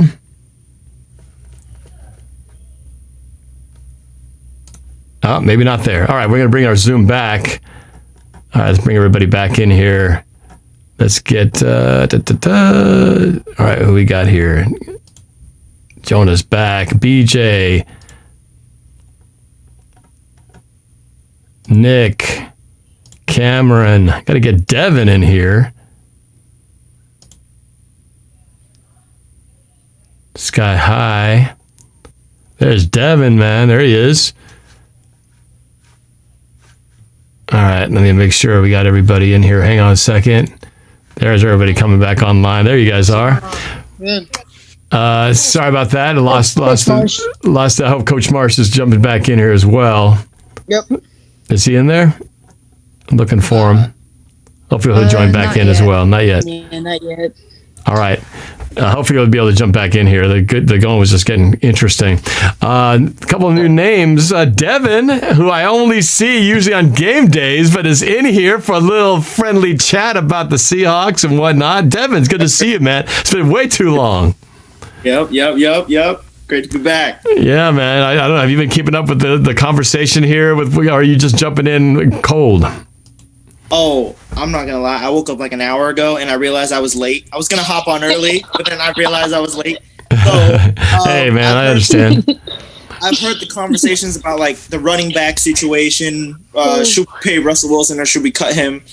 I have a couple thoughts on the running back class. The running back class, I do agree. There's some options in like free agency that we could pick up for cheap. There's players like I don't know how long he'll be in the draft, but we can trade it for someone like Najee Harris, 6'2", 230. Oh, yeah. Man is so nice.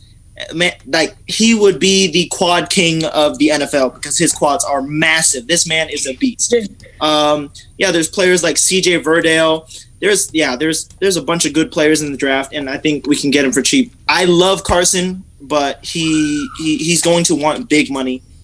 And right now, looking at our situation with the cap, we won't be able to pay him. So, yeah, that's that. Like overall, this like our cap space in general is just crazy. So, I think Coach said it.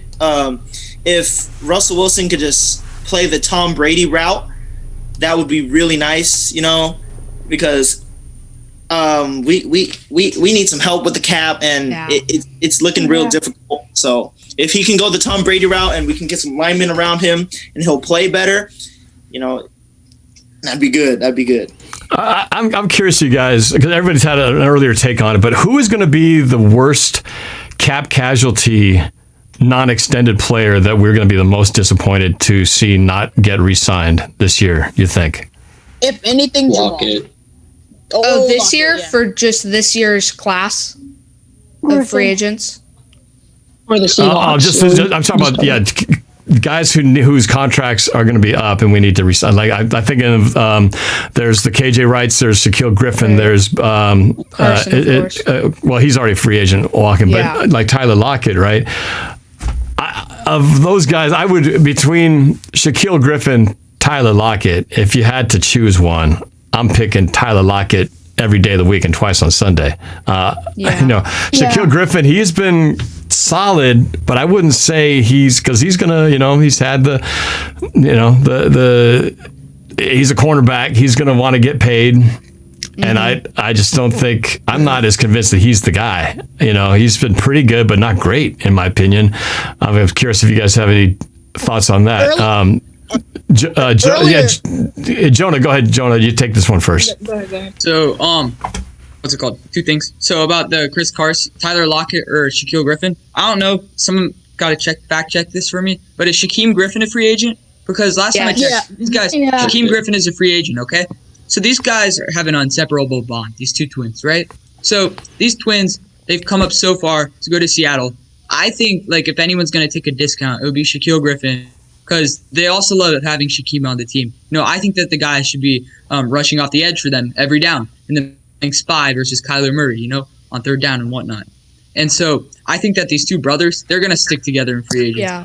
And I think that they stay in Seattle. Shaquille takes, I don't know, a $7-8 million deal per season, something maybe more towards the later end, and Shaquem gets a 1-year deal, 2-year deal, and they stick together, because that's, I think, what in the end, that's going to make up Shaquille's mind. Well, the good thing about Shaquem is he is a restricted free agent, which means we have a lot more tender options for cheaper deals. I believe we could put an RFA tender on him, which is I think 1 year, $1 million. So we'll get Shaquem back. Especially because they can put the lowest tag on. They can put the lowest tender on him original round. Yep. That'll net them a 5th round pick, but no one's going to pay a 5th round for Shaquem Griffin. Yeah. And then also Devin, you mentioned Najee Harris. Dude, I was waiting for when my time would come to talk about this guy. Because I'm a firm believer that running backs are not worth 1st round picks whatsoever. They're too interchangeable, and running backs are not worth that. But this guy, Najee Harris, is something special. Okay? Najee Harris, he's been on an absolute tear. This season, last season, God, that sounded like such a Texan there. Sorry. But this dude is amazing. He would be worth a 1st round pick in my book. They got to go after Najee Harris. And someone else mentioned Chuba Hubbard. To be honest, I hate to sink your ship, but I personally do not think that Chuba Hubbard is going to pan out in the NFL. I don't think I think he's too injury prone, and he lacks the physical talent. So that's that. But yeah, I think that Shaquille Griffin, he's going to stay with his brother. Can I raise the question of, I'm curious, I've been asking people this that I've been talking to. What do you guys think of the current running backs on our roster? Alex Collins, Rashad Penny, DJ Dallas, Travis Homer, those guys. Now, I think, I was actually pretty impressed from what I saw with DJ Dallas throughout the season, even though, he got hurt in the Washington football team game. When he made his first start and the couple snaps that he's played, I've been impressed. He's a good receiving running back. He's a little guy. He can go out there. I've seen a couple plays with him. He can go out there and block a bit. He can go out there and catch. He can run he's a receiving back, but he can go out and run the ball. Definitely Travis Homer, I was impressed with as well. On the receiving end as well. He played well filling in for Carson while we had Lynch for those 3 games. That guy's got an incredible motor. Have you seen how he runs? He runs like a giant gorilla. His legs aren't closed together. He's running full step out. And he's a really he makes himself look really big, even though he's a really short, really running back. He's a guy who's I don't want to get hit by him because he's going to lower the shoulder on me and he's going to hit me. Those 2 guys, I think, can really develop into a 1-2 punch, especially because I know it was mentioned just a bit ago. If we draft a guy like Trey Sermon, those are 3 running backs that we can incorporate into the passing game because they're not huge bulky guys, kind of like Carson, kind of like when we had Eddie Lacy. He was a big dude and all that. Kind of like Marshawn Lynch. Marshawn Lynch isn't kind of small, and he's not really a receiving back. I'm going to cut back and I'm going to get the outside and I'm going to break tackles and I'm going to break ankles and all that. I really think that if we can get really some receiving backs, the backs that can catch really well, then that opens up, like I said earlier in the Zoom call, a whole new dimension of the offense. That opens up the disguise offense that Shane Waldron brings to the disguise formations that he brings from the Rams to our offense. And I really like where we're heading in the direction of running back. We don't have to sign Carson. And again, if Pete Carroll's like, I want to go still have a big dude running the ball, it was mentioned, Leonard Fournette. We can go out and get him. There's plenty of running backs that we can go out and get. Najee Harris, it was mentioned as well. If we want to draft Najee Harris instead of Trey Sermon, we still have depth in at running back. We also have Penny, who, by the way, is a very nimble guy who can run very fast and is good on the zones as well. Can he stay healthy? Can he stay healthy though? That is the question. I want to throw something to Coach Marsh because you missed the early discussion. So I want to get your initial reaction of the 1-2 combination of Shane Waldron and now Andy Dickerson running the show here for the offense for the Seahawks. And is that where you start talking about the West Coast offense and that a number of quarterbacks could run that? Is that because of the guys they just signed? Two different questions there. The reaction to them, and is that a part two because of who we signed? Just want to get your take on the newest hires for the Seahawks offense. Yeah, I mean, everything has a trail. Can you hear me on that? Yep. Yes. Okay. Yeah, there's always a trail, right? If you follow who gets chosen in the draft, who gets hired as a coach, who gets taken up as a player, you can do either a spider web or you can trail it to where it goes. So if we've already signed players, then you know that the coaching staff has to be hired based on those players that we have, or vice versa. So without a doubt, to me, we were going to be leaning towards going towards that type of offense. Now, I didn't know that we were going to get Waldron. I don't know how exactly to pronounce his name, but I was ecstatic with that. And I already stated that in the roundtable the other day. So, yeah, I think having the situations take place, the people that we're signing, it was a definite match. And the West Coast and the hybrid West Coast, or the original West Coast offense is 2 running backs, tight end, 2 receivers. Now it's more 1 back, shotgun, doing a few things like that. But it's still mobility, running the ball. You're just not running it 80 to 70, 75 to 80% of the time. So I hope that answers that. But I have a couple thoughts on a couple things. First, running backs in the first round. If you look at the history of running backs, guys that get drafted in the first round that are studs, and again, this isn't all of them, but in general, they get hurt in their second or third year. Yeah. Saquon Barkley, a great example of that.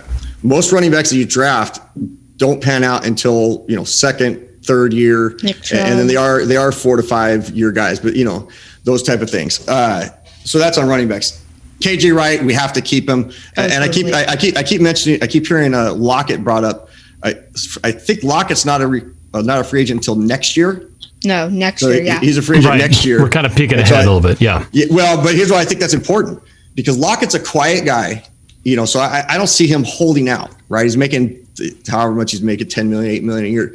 He's not the type, but something to watch for is DK next year will be a year away from his free agent contract, and he's making a paltry size. It's like when we were getting Russell on the cheap, right? And then you knew he was going to get his big payday. So I don't see Lockett holding out this year and hindering us, but we better make sure we get Lockett taken care of, because I have a feeling next year when we go into training camp, if Lockett has another big year, in 2021, he could be a guy that holds out. And Lockett, in my opinion, is a number one. He's flat out the better wide receiver. Yeah. And especially for the West Coast offense. But you need 2 of them. And if you go back to the 80s, Jerry Rice and John Taylor were the two best. One guy was the deep guy and one guy was the crossing route guy. And all the best West Coast offenses had the quarterback that could do it, like a Russ, a decent enough running back, and then they had a deep guy and a crossing route guy. And then you have a good tight end, and we have the tight end. So I think it's just something to watch for. Yeah. So, like you said about Tyler Lockett, it's somewhat official now. Somebody has to go. And if Tyler Lockett does have a breakout season, or DK Metcalf has a breakout season, their contracts are going to be over soon, and we're going to need cap space. So we need something. So I throw a guy at Alex Collins back in. I think he was averaging like maybe 4 yards a carry in the LA game. I think he was doing great. So I think we cut a guy like, DJ Dallas. I know he kind of spreads the field out a little bit, but it's a hot take there. But I definitely think we should kind of cut a guy like DJ Dallas or a posted guy. I know we're hopefully going to cut him, but if we don't, it is what it is. But I definitely do think somebody's got to go. And some of you guys are sure who it is, and I'm not sure who we're going to give up, but somebody's got to go. It might be me. Maybe I'm the guy that's got to go on this show. Well, luckily we don't have a salary cap to worry about here. All I have to worry about is Zoom call time and time left on the show. But that's the tough part about it. Yeah, exactly. You've got certain stars you have to pay and you have to have, and then the question is those in between guys, the ones who you'd like to have them, but you can't because you've got to take care of these other 5, 6, 7, 8 guys who are really going to be essential. And we're talking about the offensive line, right? The offensive line is always that quietly, the names you don't talk so much about that don't get the star headline talk yet, and we will break that down. I'm so looking forward to this, Coach Marsh, because the question has been burning for a while. Whose fault is it that we keep getting sacks? Is it Russell? Is it the line? Is it the scheme? And there'll be blame to go around, but it's who gets the bigger piece of the pie. Yeah. Hey, Ben Ned left a comment. I just want to answer real quick. The answer is I actually do already have one. So once my channel starts, I will throw out what my personal app is. So half your crystal ball is taken care of. It's the only thing in life that I'm ahead of Norb on, I think. Norb has everything else when it comes to digital, everything. But I do have a personal app. So I've had one for about 2 years. All right. You have a Bill Marsh app? I have an app. Yeah. The Marsh app. You got more than one thing. You got more than one because you also have a book coming out. And that's something few of us could talk about. So I can't wait to start promoting your book tour and get you on here talking about that. Months. We have spent 2 years working on the book, and it's a very in-depth, deep book on some pretty heavy stuff. So looking forward to that. But yeah, so good. The offensive line stuff I think is going to be a ton of fun for everybody because when you get down to the trenches, that's 5 positions. Right, it's easy to talk about DK and Russ and Jamal and all these others. We're talking about a unit of 5. You look at the teams that made it to the Final Four. All of them have very good lines, right? And then the final 2, very good lines. Just the continuity is great. So it doesn't matter how great your players everywhere else are. You're only going to be as good as your offensive line. Literally, your team is only as good as your offensive line is great, right? So I think when we look at it, it's been fun to already start breaking stuff down. So I think it'll be, the most informational and educational show we've done so far in the Coach's Corner. I can't wait. Hey, I'm going to quickly go to the, hold on a second. I'm going to try to go to the phone line. Do we have Billy Engel on the line? Great name. What a great name. Billy, are you there? Hello? Billy. Billy is not. Oh, too bad. I was looking forward to hearing what Billy had to say. Oh, Billy's gone. I remember when Norm used the phone line all the way back before he used Zoom. Yep.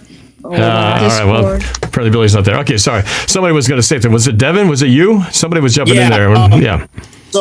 So on the offensive line so far, I think the 2 main pieces that we have on our offensive line would be Damian Lewis, who got the all-rookie, who was on the all-rookie team, and Dwayne Brown. And in my opinion, I think Ethan Pochik did all right this year. Was it Ethan Pochik, right? He did good before the penalties killed him. Yeah. Huh? Posting was doing pretty. Actually, the line as a whole was doing pretty good. It felt like we didn't even talk about it much. And then that last game, Posting had a rough game. A lot of penalties. The line in general had a tough game. Yeah, so I think like with people like you, Potty, and all that, we got to move on and we got to find stuff for him. But the thing is, like, there's some people in the draft that we can draft. That's what's interesting about this year's draft. There's some good gem offensive linemen that if we could find, that would be really nice. Yeah. So Well, and we're going to look forward to seeing how John Schneider works his magic. You know, it's been brought up by Jonah. We only have 4 draft picks. Is that right? 4 draft picks in this draft? I think it's 3. It could be less. Maybe less. Okay, but you know, we have seen. He's done more with less before. We've seen Schneider take what looked like nothing, and all of a sudden. Didn't we 1 year have like 4 or 5, and then it went to like 10 or 11? Yeah, more than double it. They had a first round pick. They had a first round pick that year. Yeah, this year they don't have a first round pick. I know. It's and a just lot. because I heard you guys saying stuff like, "Oh, the Seahawks are bad in drafting in the first round," whatever. Yeah. Like Coach Marsh, I remember you were joking, of course, but once on one of the coaches' corners, like 2 weeks ago, I think it was, or roundtable, you said, "I'm cool not having the first round picks because we got Jamal Adams because John Schneider's drafting it all bad at drafting with them." But here's the thing: the first round pick is possibly the most valuable thing that you have on your team, other than your quarterback, or like unless you have a stud like Aaron Donald, Jalen Ramsey, you know, that sort of stuff. But just because you're bad at drafting in the first round doesn't mean that it becomes less valuable. It just means that you have to draft better. You know, I think my thought was more that we do a great job in the later rounds because we develop players. The true fact is more than 50% of first round draft picks do not pan out in the NFL. Oh, that is pan out as the first 3 years. Like give them 3 years. To me, panning out is you play 7+ years. So that to me is why, you know, if we don't have a first round, I don't panic about it too much. I agree 100%. When you have a first round pick, it gives you lots of toys to play with. You can make trades, you can drop down and get 3 other picks, you know. So yeah, there's definitely some I agree with you big time. A quick little thing right now. I wouldn't rely on like Schneider doing good like in the late rounds. I wouldn't rely on that because, you know, sometimes stuff can go different, but you know, just saying. Yeah, I think either Jaron Reed, Quandre Diggs, or Carlos Dunlap will probably be either one of them, maybe 2 of them, probably one, will be traded to acquire more picks, whether that's in the 4th round, whether that's in the 3rd round, whether it's in a later round. I don't see all 3 of those guys back on the team next year. Can't be Quandre Diggs. What does that mean? They don't have I agree. Safety. What does that mean for Marquise Blair then? Does that mean that we get Cameron's favorite player starting in Quandre Diggs' position, which I like Marquise Blair. I mean, for a second rounder, that dude is awesome. You know who I think we should have drafted? There's this guy Buda Pete Baker Carroll loves, and it was the last year, first round. He's either a left tackle or a right tackle. The Jets drafted him. His name is Mekhi. Yeah. He's freaking huge. He's like a big dude, and he's like awesome at run blocking, awesome at pass blocking. The Jets, I mean, they're a terrible team. Don't get me wrong, but that dude is like, he's like Pete Carroll. Pete Carroll's like, I saw him greet him after the game. He's like, I'm 100% sure. He's like, come to us. I need you. You're like that. I love you, man. You're like my favorite dude. I'm 100% sure Pete was high on that guy, and he was really excited about him. Obviously, we drafted Jordan Brooks, who is also going to be, in my mind, next great player on this defense, along with Marquise Blair and Darrell Taylor, who I think is extremely explosive, just needs to recover from his injuries, and we can see him develop really well on the field as well. Hey guys, so just to let you guys know, I've got about 2-3 minutes left before I have to wrap up this panel. Time flies when we're having fun, but just going to let you know that we're closing in here. So final thoughts from everybody before we wrap everything up. This has been a great conversation. I really had no idea where this was going to go, and man, it's been quite the in-depth breakdown of Seahawks offseason already, and we haven't barely even started. So it's going to be a very interesting one for sure. Yeah. But Coach Marsh, any last thoughts here as we're wrapping things up? I guess maybe a little tease. Got to know that you're getting ready to launch big time for your stuff. Why don't you let everybody here in the panel as well as the audience know what to expect next week? Yeah, we next Thursday I'll be dropping a video, but I'll also have something live taking place at 4:30 Pacific Standard Time. Now I'm going to do my best to kind of follow in Norb's footsteps. So 4:30 could mean 6 o'clock, could mean 8 o'clock. You never know. But yeah, 4:30 is what we're looking to aim. I'm not going to share yet what that will be, but you will see an early, some early marketing that'll take place from my team. That's been doing a great job of working behind the scenes to help me get this thing going. So really excited. With regards to this, though, what I want to say is, remember that football is a game, and I don't mean that from a standpoint of don't take it so serious. I mean it from a standpoint of everybody's expendable, everybody, from your quarterback to everything else. So don't be surprised if all of a sudden we wake up one morning and Deshaun Watson is heavily in the mix of a conversation for Russell Wilson. I know it's already started, slowly brewing a little bit. Nothing surprises me anymore in this day and age of, where people can get traded, the mega teams, superstar teams, all this other stuff. So I'm not saying I want it to happen. I'm just saying, don't be surprised that, in the NFL and with John Schneider, and if we're going to retool, we're not rebuilding. Hey, well, and if you could have gone back, if you could go back in time in a DeLorean to 2013 or 2014 and say, hey, guess what? Richard Sherman's going to be a 49er in a few years. People would think you're out of your minds, right? The way Richard Sherman just looked at Harbaugh and that entire, 49ers, it would be like the last team you'd ever dream he would end up with. And so he not only left the Seahawks, I mean, they wanted to make a statue of him. There was a big move to make a statue of the tip.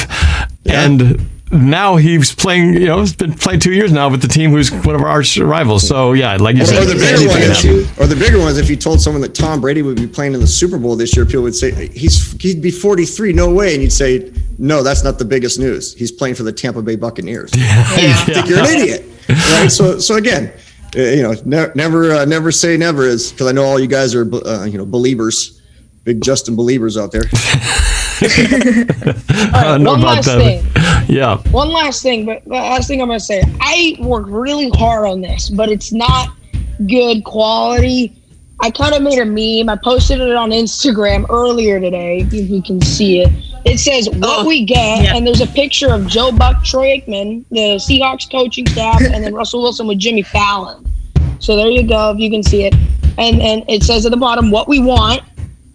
And then for what we want, we have actually as the commentators, we have Squabo and Calvin, and then Norb as Jimmy Fallon, and then me, Martin, Coach Marsh, and Nick as the Seahawks coaching staff. That's awesome. I love it. You got a dream, man. I like it. Hey, I gotta look that up. I gotta pull that. All right, that's nice. Well done, man. Well done. Wow, go for it. That's awesome. Get some stuff.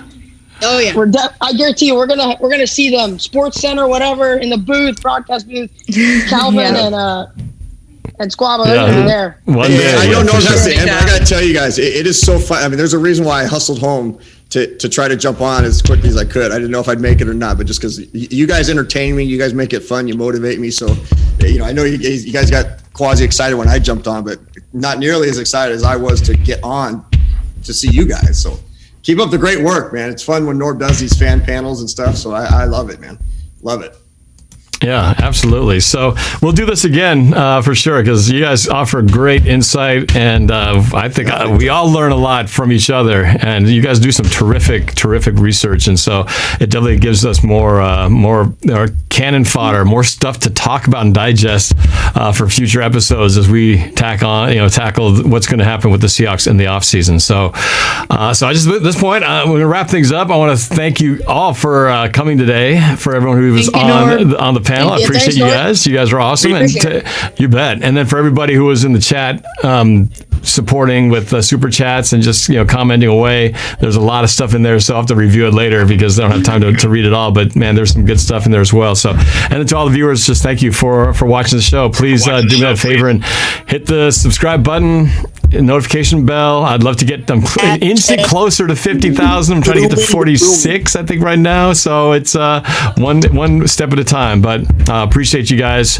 More shows to come. Collabs with Coach Marsh, as well as his own show, is going to be taking off next week. So I can't wait to see that.